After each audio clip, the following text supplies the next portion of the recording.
Let me be clear, when I talk about expanding freedom, I'm not talking about freedom for corporations. We the people does not include corporations. Senator Simon could never have imagined that the Supreme Court would give corporations rights and freedoms that were previously reserved only for individuals under the Constitution. And yet that's where we find ourselves with the Roberts Court. It's often said the Roberts Court is a corporate court because of its pro-business tilt.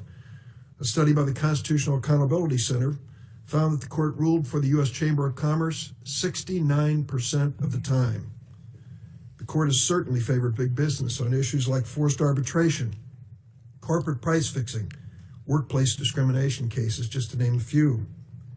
But the Roberts Court has gone further than just ruling the way corporate America wants. In the 2010 Citizens United case, the Supreme Court held for the first time that corporations have the same rights as living, breathing people to spend money on elections.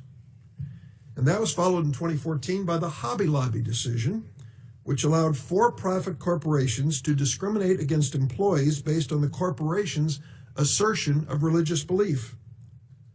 I don't recall ever seeing a corporation in the pews of Old St. Patrick's Church in Chicago. Our founders never believed that corporations were endowed with certain inalienable rights, but we're seeing the Supreme Court expand the rights of this legal fiction, a corporation, at the expense of the voices and choices of the American people. This strikes at the heart of the Supreme Court's promise to provide equal justice under the law. Judge Gorsuch, you took part in that Hobby Lobby case when it was before the 10th Circuit. As I read the case, I was struck by the extraordinary, even painful lengths the court went to protect the religious beliefs of the corporation and its wealthy owners, and how little attention was paid to the employees, to their constitutionally protected religious beliefs, their choices as individuals, and the burdens that the court's decision placed on them. I want to hear from you about a pattern I've seen in your decisions on the 10th Circuit.